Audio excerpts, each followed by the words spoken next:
Everyone আসসালামু আলাইকুম আমি মজিফা রহমান আপনাদের সবাইকে স্বাগত জানাচ্ছি আজকে নতুন লেকচার ভিডিওতে। আজকে আমরা দেখব চ্যাপ্টার 10। চ্যাপ্টার 10টা হচ্ছে মেমোরি ইন্টারফেস। তো প্রথমে দেখি মেমোরি ডিভাইসগুলো কী কী। সেটা হচ্ছে র্যাম আর রম। র্যাম হচ্ছে র্যান্ডম অ্যাক্সেস মেমোরি আর রম হচ্ছে রিড অনলি মেমোরি। এটা আমরা কম বেশি সবাই জানি, তাই না? তো এখন দেখেন মেমোরির যে কানেকশনগুলো সেটা বিভিন্ন পিনের মাধ্যমে করা হয়। তো এখানে চার ধরনের মেমোরি পিন আছে, মানে কানেকশন পিন আছে। সেটা হচ্ছে অ্যাড্রেস পিন, আউটপুট পিন বা ডাটা পিন, কন্ট্রোল পিন, সেটা হচ্ছে অ্যাক্টিভ লো পিন। ঠিক আছে, অ্যাক্টিভ লো মানে কি, এটার হচ্ছে ভ্যালু সবসময় 0 থাকতে হবে। 0 হলে সেটা এনাবেল হবে, আর যদি সেটা এটা হচ্ছে 1 হয়ে যায়, মানে অ্যাক্টিভ হাই হয়ে যায়, সেক্ষেত্রে এটা হচ্ছে ডিসেবল হয়ে যাবে। দেন হচ্ছে সিলেক্ট পিন বা চিপ সিলেক্ট পিন বা চিপ এনাবল পিন, এটাও হচ্ছে অ্যাক্টিভ লো পিন। তো এই মেমোরি পিন মানে পিন কানেকশনের ক্ষেত্রে মেনলি 4 ধরনের পিনই আমাদের আছে। তো আসেন এখন দেখি মেমোরি ইন্টারফেসটা অ্যাকচুয়ালি কেমন হয় সেটা দেখি। যে A0 A1 A2 dot dot AN পর্যন্ত যেই ইয়েগুলো পিনগুলো সেটা হচ্ছে অ্যাড্রেস কানেকশন। ঠিক আছে, মানে এগুলো হচ্ছে অ্যাড্রেস। দেন এখানে হচ্ছে O0 O1 O2 dot dot ON এগুলো হচ্ছে আউটপুট আর ইনপুট আউটপুট, মানে এগুলো হচ্ছে আউটপুট শো করার জন্য। WE হচ্ছে রাইট, OE হচ্ছে রিড। ঠিক আছে, WE রাইট আর OE রিড। আর CS হচ্ছে সিলেক্ট পিন বা চিপ সিলেক্ট পিন বা চিপ এনাবল পিন, এটাকে যেটা দেখে আসলাম সেটাই। এখন আমরা দেখব অ্যাড্রেস কানেকশন। তো আমরা মেমোরি সাইজ কীভাবে ডিটারমাইন করতে পারি দেখেন। যদি আমাদের লোকেশন দেওয়া থাকে সেক্ষেত্রে আমরা 2 টু দি পাওয়ার ওই যে লোকেশন যেটা দেওয়া থাকবে সেটা যদি বসাই দিই সেক্ষেত্রে আমরা সেটার মেমোরি সাইজটা পেয়ে যাব। যেমন ধরেন এটার ফার্স্ট যে ফিগারটা সেটার ক্ষেত্রে এর লোকেশন হচ্ছে 4, তাই না? তাই 2 টু দি পাওয়ার 4 করলে আমরা পাচ্ছি কত 16। সেটাই হচ্ছে ওই মানে এই লোকেশনটার জন্য ওই মেমোরির সাইজ। আবার ধরেন এখানে 8, তাহলে এখানে কী হবে 2 টু দি পাওয়ার 8, এখানে 16, তাহলে 2 টু দি পাওয়ার 16, মানে যে রেজাল্টগুলো আছে সেটাই হচ্ছে এগুলোর মেমোরি সাইজ। তো এইভাবে খুব ইজিলি আমরা লোকেশন থেকে মেমোরি সাইজটা ডিটারমাইন করতে পারি। তো আসেন এখন দেখি অ্যাড্রেস স্পেস বা মেমোরি সাইজ। তো address bus is equal to bit of location. Address bus হচ্ছে বিট, মানে লোকেশনের বিটগুলোকেই রিপ্রেজেন্ট করে। ঠিক আছে, মেমোরিতে টোটাল সাইজ হচ্ছে অ্যাড্রেস বাস। এখন দেখেন সাপোজ অ্যাড্রেস বাস হচ্ছে 10 বিট। ঠিক আছে, তাহলে এখানে অ্যাড্রেস স্পেস কত হবে 2 টু দি পাওয়ার 10। তাহলে 2 টু দি পাওয়ার 10 মানে কি দেখেন, এই যে 1024 কিলোবাইট। তো এটাকে আমরা 1 KB বলি না, এই যে 1 KB। তাহলে 2 টু দি পাওয়ার 10 হচ্ছে অ্যাড্রেস স্পেস। যদি 2 টু দি পাওয়ার 10 হয় তাহলে সেক্ষেত্রে রেজাল্ট হবে 1 KB। এখন যদি 2 টু দি পাওয়ার 11 থাকে তাহলে সেক্ষেত্রে কী হবে দেখেন, সেটার ক্ষেত্রে আমরা কীভাবে অ্যাড্রেস স্পেস বের করব, এটাকে আমরা ভেঙে নিব 2 to the power 10 into 2 to the power 1। তাহলে দেখেন 2 টু দি পাওয়ার 1 মানে কি 2, আর 2 টু দি পাওয়ার 10 মানে কি 1 KB। একটুকে আমরা যদি দেখে আসলাম যে 2 টু দি পাওয়ার 10 মানে 1 KB, তাই না? তাহলে এটা হচ্ছে 1K। তাহলে 2 ইন্টু 1K, তাহলে কী হচ্ছে 2K। তো এভাবে হচ্ছে আমরা যে কোনো অ্যাড্রেস বাসের ক্ষেত্রে অ্যাড্রেস স্পেস বের করতে পারি। তো আসেন এখন দেখি ইনভার্স, অর্থাৎ এখানে অ্যাড্রেস সাইজ যদি দেওয়া থাকে সেক্ষেত্রে অ্যাড্রেস পিনের সাইজটা কীভাবে বের করতে পারি সেটা দেখি। সাপোজ এখানে অ্যাড্রেস সাইজ দেওয়া আছে হচ্ছে 8 KB। তো আমাদের অ্যাড্রেস পিনটার সাইজ ডিটারমাইন করতে বলা হয়েছে। তো এখানে আমাদের হচ্ছে 8 KB, তাহলে 8 ইন্টু 1 KB।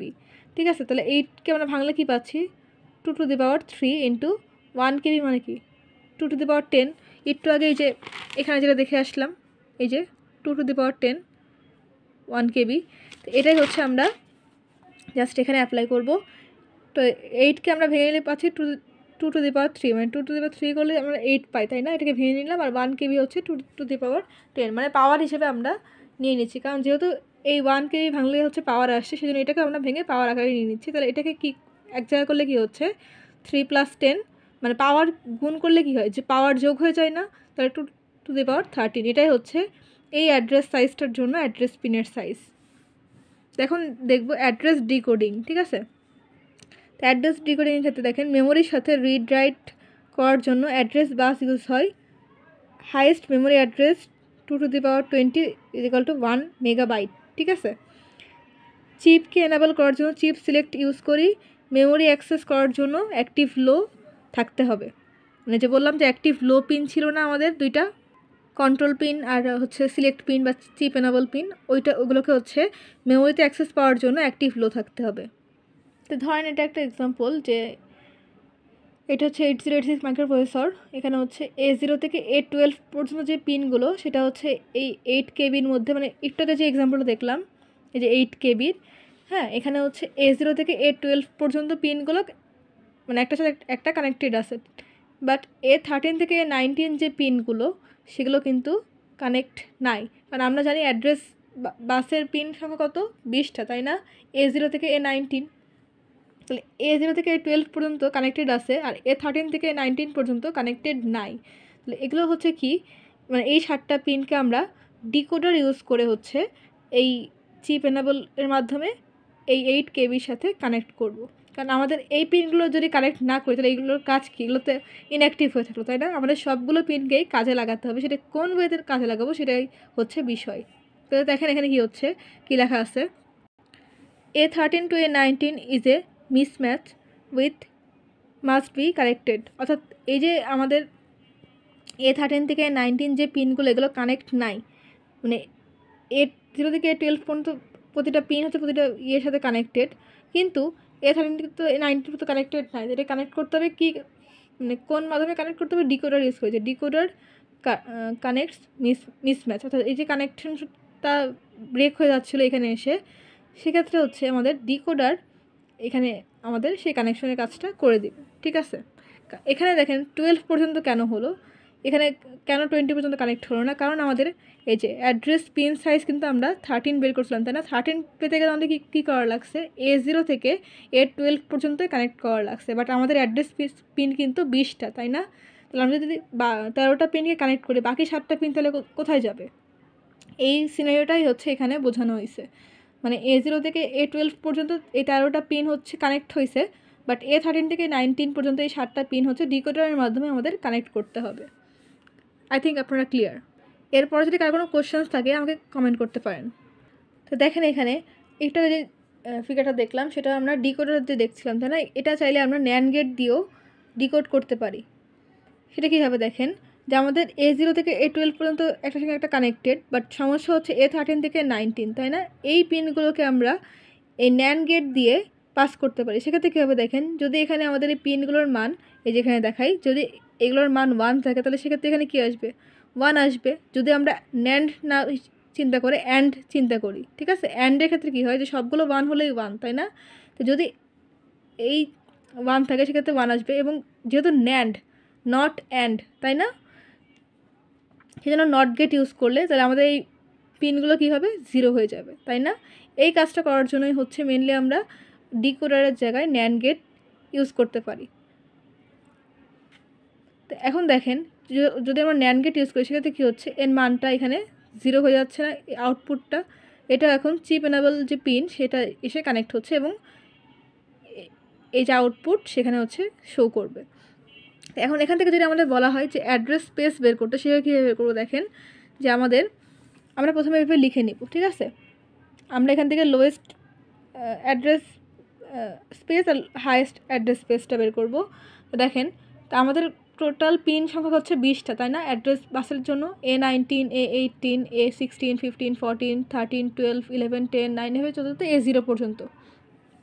এগুলো তো এখন দেখেন তাহলে আমাদের এই A19 থেকে A13 পর্যন্ত আমাদের এই ভ্যালুগুলো কত ছিল, 1 ছিল।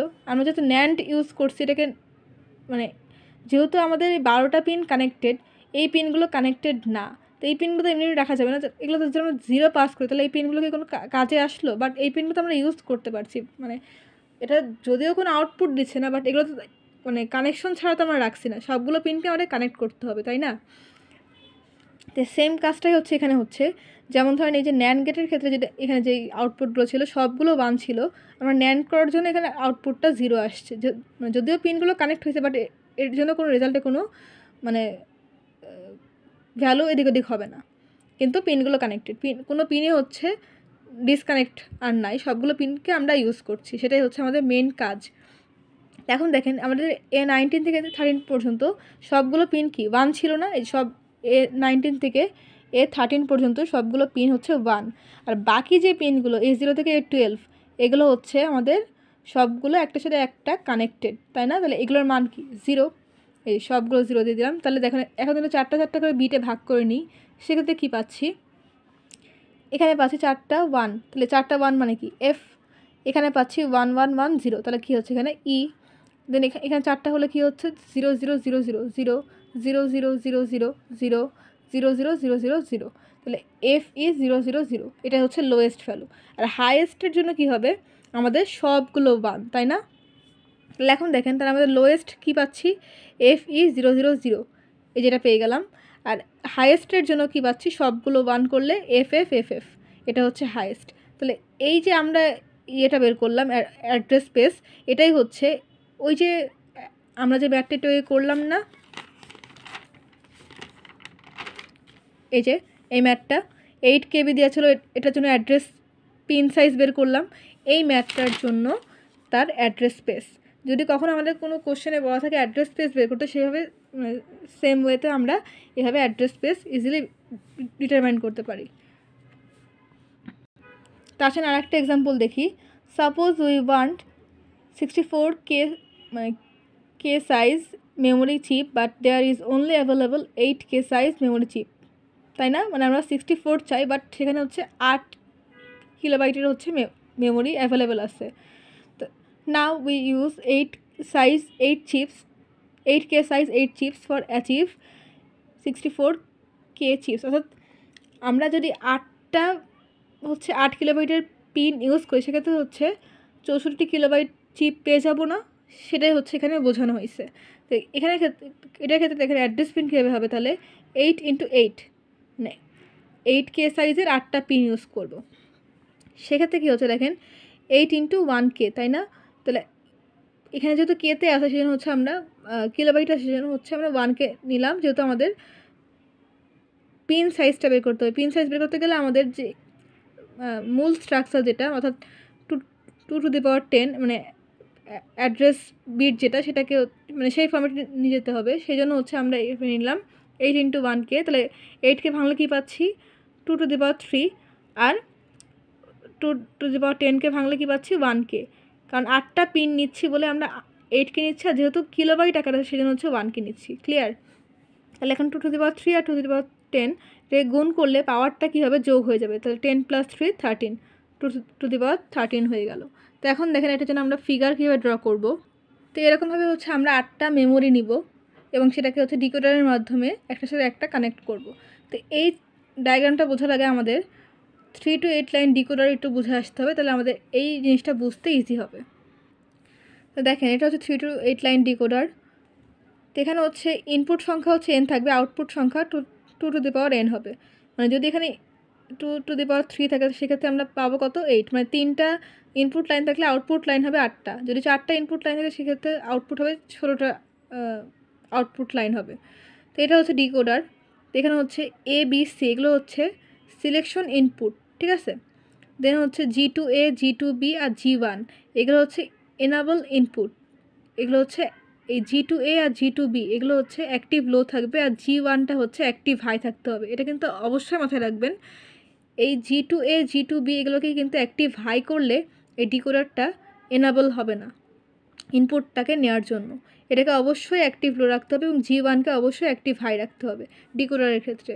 আর আমরা এখানে 8টা আউটপুট পাবো 0 থেকে 7 পর্যন্ত, এগুলো হচ্ছে আউটপুট। এটা হচ্ছে ডিকোডারের স্ট্রাকচার, ঠিক আছে? তো এখানে দেখেন ডিকোডারে আউটপুটে অ্যাট এ টাইম একটা পিন এনেবল থাকবে, মানে একটার বেশি পিন এনেবল থাকতে পারে, মানে অ্যাট এ টাইম একটাই থাকবে। মাল্টিপল মেমোরি চিপ কানেক্ট করার জন্য ডিকোডার ইউজ করবো। এই যে একটু যেটা বললাম যে আমাদের কয়টা মেমোরি ছিল, এখানে 8টা মেমোরি ছিল, তাই না? যে মাল্টিপল মেমোরি কানেক্ট করার জন্য আমরা ডিকোডার ইউজ করব। কেন NAND গেট ইউজ করবো না দেখেন, কারণ আমরা যদি এখানে NAND গেট ইউজ করি, ধরেন এখানে 2টা মেমোরি আছে, ঠিক আছে? সেক্ষেত্রে কী হবে, NAND গেটের আমরা কী জানি একটাই আউটপুট থাকে, তাই না? তো এই একটা আউটপুট থেকে আমরা কখনোই 2টা মেমোরিকে কানেক্ট করতে পারবো না। ডিকোডারের ক্ষেত্রে কী হয় দেখেন, একাধিক আউটপুট থাকে, তাই না? এই যে একটু যেটা বললাম 3 to 8 লাইন, যদি 3টা ইনপুট লাইন থাকে, সেক্ষেত্রে 8টা আউটপুট লাইন আসবে, 4টা ইনপুট লাইন থাকলে 16টা আউটপুট লাইন আসবে। সেই জন্য হচ্ছে ডিকোডারে যেহেতু একাধিক থাকে, কী বলবো, আউটপুট লাইন থাকে, সেই জন্য হচ্ছে আমরা একাধিক মেমোরিকে খুব ইজিলি ডিকোডার দ্বারা কানেক্ট করতে পারি। তা একটু আগে আমরা যে এক্সাম্পলটা দেখছিলাম, এই যে এখানে কিন্তু একটা মেমোরি ছিল, তাই না? একটা মেমোরির জন্য হচ্ছে আমরা এখানে NAND গেট ইউজ করছি এবং সেখান থেকে অ্যাড্রেস স্পেস বের করতে পারছি। যেহেতু একটা ছিল, মেমোরি ছিল, সেজন্য আমরা খুব ইজিলি NAND গেট দিয়ে করতে পারছি। যেহেতু এখানে আমাদের দেখেন, আমরা যে প্রবলেমটা এখন দেখছিলাম, এই যে এই কোশ্চেনটা, যে আমাদের 64 কিলোবাইট সাইজের হচ্ছে মেমোরির চিপ লাগবে, বাট আমাদেরকে ওখানে অ্যাভেলেবল আছে 8 কিলোবাইটের হচ্ছে মেমোরি। তাহলে সেক্ষেত্রে আমরা যদি 8টা 8 কিলোবাইট সাইজের মেমোরি নিই, সেক্ষেত্রে হচ্ছে আমাদের 64Kটা ফুলফিল হয়ে যাচ্ছে। এই যে মাল্টিপল মেমোরি কানেক্ট করার জন্য আমরা ডিকোডারটা ইউজ করব। তাহলে এখানে দেখেন আমাদের সেই অ্যাড্রেসগুলো হচ্ছে আউটপুট, এই অ্যাড্রেসগুলো হচ্ছে ইনপুট হিসেবে যাবে এবং আউটপুটগুলো হচ্ছে এখানে ডাটা হিসেবে আউটপুট আসবে। এখানে ওই দ্বারা বোঝাচ্ছে রিড করছে। আমরা যে আমাদের পিনগুলো A13 থেকে 19 যেগুলো হচ্ছে মানে সিলেক্ট থাকে না, সেগুলোকে নিচ্ছি। যে A0 থেকে A12 পর্যন্ত যেগুলো সিলেক্টেড আছে, তাহলে A13 থেকে A19 পর্যন্ত আমাদের সিলেক্ট করতে হবে, তাই না? তাহলে ABC, এই যে সিলেকশন যে ইউনিটটা, এই যে সিলেকশন ইউনিট অথবা সিলেকশন ইনপুট যেটা, সেখানে হচ্ছে আমরা এই A13, A14, A15কে কানেক্ট করে দিলাম। দেন দেখেন আমি একটাকে বলছিলাম G2A, G2B এগুলো হচ্ছে আমাদের অ্যাক্টিভ লো রাখতে হবে এবং G1কে অ্যাক্টিভ হাই রাখতে হবে যদি আমরা এই ডিকোডারটাকে এনাবেল করতে চাই, কারণ এটা হচ্ছে এনাবেল সেকশন, এই 3টা পিন। তাহলে এখন দেখেন G2A-কে আমরা যদি গ্রাউন্ডে দিই, সেক্ষেত্রে এটা কী হচ্ছে, অ্যাক্টিভ লো হয়ে যাচ্ছে। এখন G1কে আমাদের কী করতে হবে, অ্যাক্টিভ হাই রাখতে হবে, তাই না? তো যেহেতু G1কে আমরা অ্যাক্টিভ হাই রাখবো, সেই জন্য হচ্ছে A16 যে পিনটা, সেটাকে আমরা এর সাথে কানেক্ট করে দিতে পারি। আর যেহেতু G2 পিনকে আমাদের চিপ মানে অ্যাক্টিভ লো রাখতে হবে, সেক্ষেত্রে হচ্ছে আমরা এখানে NAND গেট ইউজ করবো A17, A18, A19 এর ক্ষেত্রে, এবং সেখান থেকে যে আউটপুটটা আসবে সেটা কিন্তু কী হবে, এখানে সবগুলো 1 ছিল এবং NAND করার জন্য সেখানে আউটপুটটা কী আসবে, 0 হয়ে যাবে। তাহলে এই G2-র যে পিনটা, সেটা যদি আমরা এই NAND গেটের সাথে কানেক্ট করি, সেক্ষেত্রে কী হবে, G2টাও অ্যাক্টিভ লো হয়ে যাচ্ছে। তো আমাদের কী দরকার, মেন পারপাসই হচ্ছে G2A, G2B এই 3টা পিনকে অ্যাক্টিভ লো রাখা এবং G1কে অ্যাক্টিভ হাই রাখা। দেখেন আমরা কিন্তু সেই কাজটাই করলাম। এখন আর কোনো কাজই নাই, জাস্ট হচ্ছে আমাদের চিপ এনাবেল যেই পিনটা, তার সাথে এই যে আউটপুট যে লাইনগুলো, সেগুলো কানেক্ট করে দিতে হবে। এই 0 থেকে প্রথম মেমোরিতে গেছে, 1 থেকে সেকেন্ড মেমোরিতে গেছে, 2 থেকে থার্ড মেমোরিতে গেছে, 3 থেকে ফোর্থ মেমোরিতে গেছে। এইভাবে জাস্ট 0 থেকে 7 পর্যন্ত 8টা মেমোরিকে আমাদের জাস্ট দেখাই দিতে হবে। আর এখানে যদি আপনাদের কোশ্চেনে বলা থাকে যে অ্যাড্রেস স্পেস বের করতে, সেক্ষেত্রে আপনারা ওই যে একটু আগে যে অ্যাড্রেস স্পেস বের করার নিয়ম দেখাই দিলাম, এই যে অ্যাড্রেস স্পেসগুলো এভাবে বের করতে হয়। একবার মানে লোয়েস্ট ভ্যালু বের করবেন, একবার হাইয়েস্ট ভ্যালু বের করবেন। এভাবে হচ্ছে 8টা মেমোরির জন্য 8বার অ্যাড্রেস স্পেস বের করবেন। তো সেটা কীভাবে করবেন একটু বলে দিই, দেখাই দিচ্ছি না, জাস্ট মুখে বলে দিচ্ছি। ধরেন আমরা যদি ফার্স্ট মেমোরির জন্য অ্যাড্রেস স্পেসটা বের করতে বলা হয়, সেক্ষেত্রে কী হবে দেখেন, আমাদের এই ফর্মেটে থাকবে, তাই এই যে এই ফর্মেটে থাকবে, মানে A19, A18, এখানে A19 থেকে A0 পর্যন্ত থাকবে। তাহলে এই যে A19 থেকে দেখেন আমাদের এখানে চিত্রটা কেমন ছিল, এই যে A19 থেকে A16 পর্যন্ত এই পিনগুলো কি 1, মানে এই ভ্যালুগুলো 1, কারণ এগুলো হচ্ছে active high. NAND gate use করার জন্য এখানে অ্যাক্টিভ লো পাচ্ছি, বাট এখানে কিন্তু পিনগুলো অ্যাক্টিভ হাই, তাই না? সেই জন্য হচ্ছে আমরা এই ভ্যালুগুলোকে অ্যাক্টিভ হাইয়ের জন্য এখানে 1 বসাই দিব। দেন দেখেন আমরা যখন হচ্ছে ফার্স্ট মেমোরিটাকে করব, ফার্স্ট মেমোরির জন্য অ্যাড্রেস স্পেসটা বের করবো, সেক্ষেত্রে এই 13টা কী হবে, শুধু এর ভ্যালু 1 থাকবে, বাকিগুলো হচ্ছে 0 থাকবে, তাই না? তাহলে এর ভ্যালু 1 দিব, তাহলে সেক্ষেত্রে আমরা মানে এটা কী পাবো, F0000 আর F1 FFF অ্যাড্রেস স্পেসটা হয়ে পাবো। সেকেন্ড মেমোরির ক্ষেত্রে সেমভাবে, তখন আমাদের A14টা হচ্ছে এনাবেল হবে আর বাকিগুলো 0 থাকবে। এভাবে হচ্ছে 8টা পিনের জন্য হচ্ছে আমাদেরকে, যদি কোশ্চেনে বলা থাকে যে অ্যাড্রেস স্পেস বের করতে, তাহলে অ্যাড্রেস স্পেস বের করবেন। আর যদি কোশ্চেনে কিছু উল্লেখ করা না থাকে, জাস্ট ডায়াগ্রামটা ড্র করে দিলেই হয়ে যাবে। তো আজকের ভিডিও এই পর্যন্তই। চ্যানেলটি এখনও যারা সাবস্ক্রাইব করেননি, চ্যানেলটিকে প্লিজ সাবস্ক্রাইব করবেন, ভিডিওতে লাইক করবেন, কমেন্ট করবেন, শেয়ার করবেন। ভিডিওটি দেখার জন্য ধন্যবাদ। আল্লাহ হাফেজ।